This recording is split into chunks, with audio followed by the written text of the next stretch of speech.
Hey there, welcome to episode 23 of the Happy Teaching Podcast. Today, we're going to talk about consequences. More specifically, consequences that actually work in pre-K and kindergarten classrooms. Now, before we dive in, I want you to think about the word consequence. Just take a second and think about what comes to mind for you when you hear that word. Sometimes we get the word consequence mixed up with punishment, and we think consequence is something negative or perhaps something bad, or we associate it with being in trouble. But consequence is not the same as punishment. And consequences, when done appropriately and in a developmentally appropriate way, are a very important part of our classroom management system, if you will, because they're necessary to not only effectively manage our classroom, but they're necessary to actually build relationships. And you might be thinking, what? How does a consequence help me build relationships with my students? A consequence, when done appropriately, helps students know that we are a stable, consistent figure in their lives. Our classroom is a stable, safe, consistent place to be.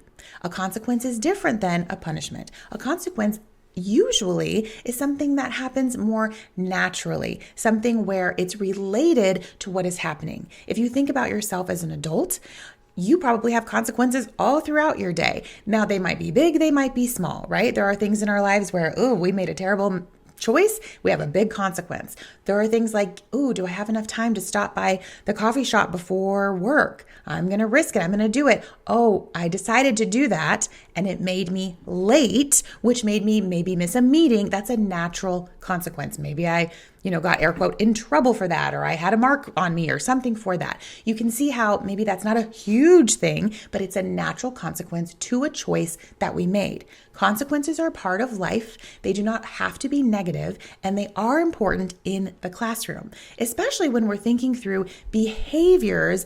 And sometimes we struggle with, this thing keeps happening. What do I do? So we're going to go through that today in this short episode. We always try to keep it around 10 minutes or less for you, but we're going to go through how we can effectively use consequences to build relationships with students and help behaviors. Now, we're going to kind of go through the first, I call them the 3 C's. You might have heard these before, but they kind of help us remember what we're going for. And then I'll also teach you kind of the system I use when coming up with a consequence. Now, when we're thinking of why they're important, why they matter, and how to utilize them, we want to think through clarity, consistency, and connection. Now, clarity means that kids need to understand what's expected of them. We don't start our school year bam, everything they do, consequence, right? No, kids have to learn what it even means to be at school. So routines, consistency with our routines and procedures is so important. You may have heard me say in previous episodes, routines are the work of early childhood. So that is most important. If you find that you're running into so many problems and you're like, I'm just going to be handing out consequences all day long, something is wrong. So what I like to say, and what helps me kind of know if I need to change something or if I actually do need to implement a consequence, is I think, if there are several students struggling with something or several students exhibiting this behavior, then I likely need to reteach a routine or a procedure, or we need to backtrack and we need to do stuff as a whole class. So if there are several students, we need to fix something in the system. If only 1 or 2 students or a few students out of my whole class are struggling with something and everyone else seems to be getting their routine, then it might be appropriate to know, I think they need a little bit of individual help here, maybe an appropriate consequence, maybe some different connections with them to help them understand what is expected. Okay, so kind of use that as a gauge for yourself to know, is there something wrong with my routine, or is it time to jump into other options for solving the problem? Okay, so clarity is important. They have to understand what's expected of them in the classroom. We have to have solid routines. Things need to be very clear.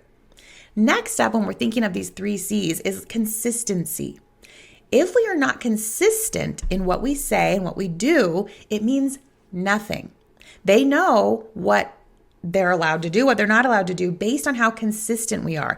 If we say, we're not allowed to run and jump on the carpet or slide on our knees and slam into everyone else, or whatever the rule is for going to the carpet nicely. If we say that, but then it happens and we actually don't do anything about it, or we do sometimes we correct it and sometimes we don't, and we're inconsistent, then kids are very confused and they don't know if they can actually do it or not. Or let's say one day they do it and we have that student practice coming to the carpet nicely, right, as a related consequence. But then the next day that same student does it and we're just like tired that day, we don't want to deal with it. So we just kind of let it go. Well, that student now is like, sometimes I can do this and sometimes I can't. Let's see which it is today. Consistency really, really matters in all that we do. We need to make sure that we are following through, that we say what we mean and we mean what we say. So we have clarity, we have consistency, and we have connection. Connection here obviously means connecting with a child, but I also mean connecting with what is happening. So with a consequence, it should be connected, like related. So I like to use this formula. You'll want to jot this down as a mental note, or you'll want to write it down on a sticky note. If, then, follow through. Imagine it with little arrows, like if, a little arrow, then, little arrow, follow through.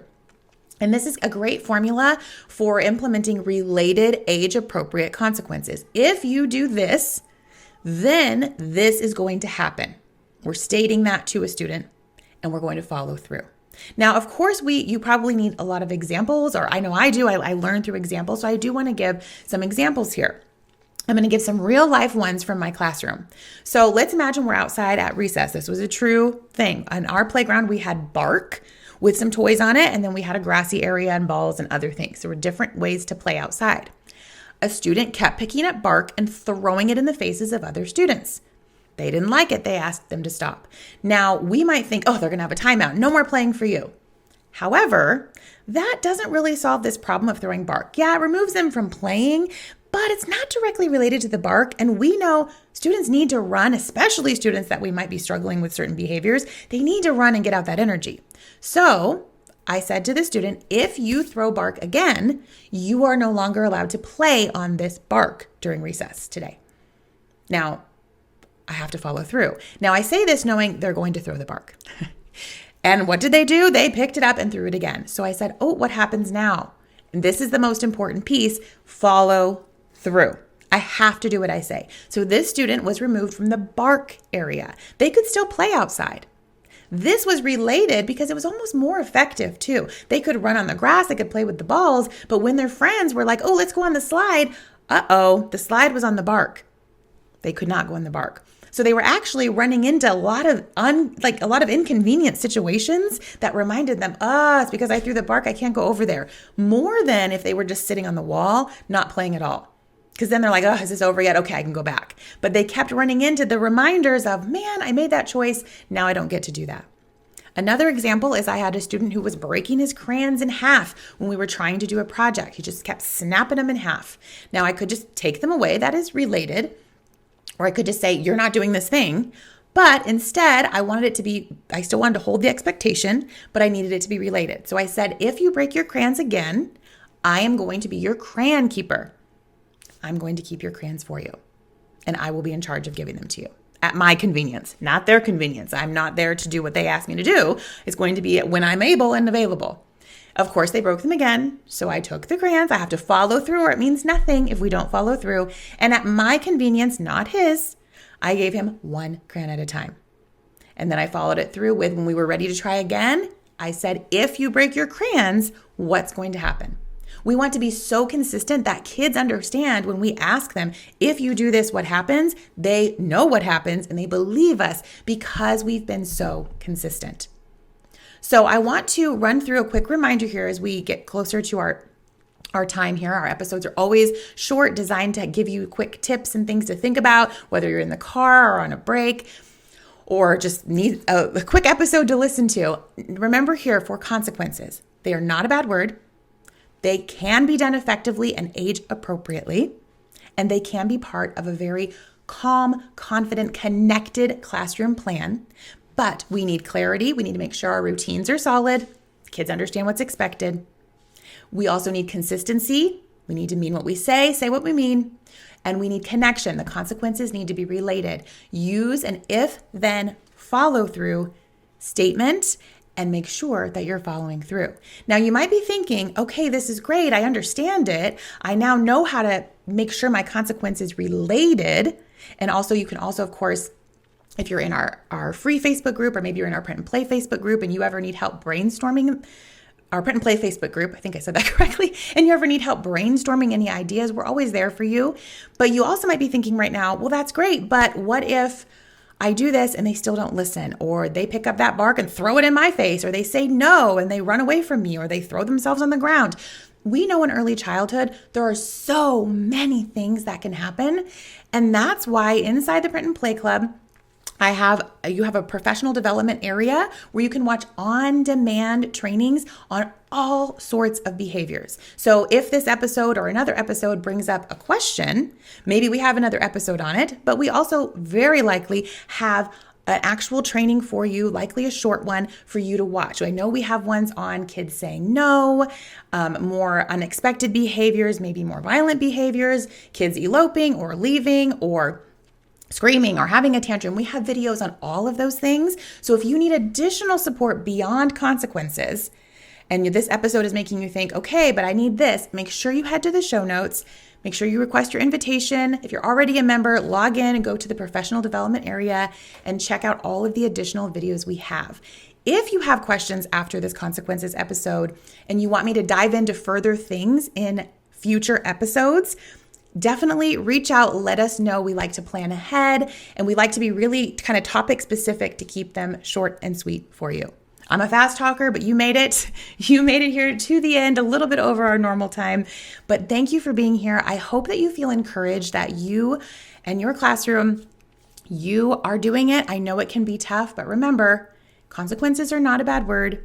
You are building strong relationships with your students. When students know that you mean what you say, and you say what you mean, they trust you. They trust you with the hard stuff. They know you're going to be there for them when you are a consistent figure for them. It is not mean to implement a developmentally appropriate consequence. I wish you all the best. I will see you in the next episode. And as always, happy teaching.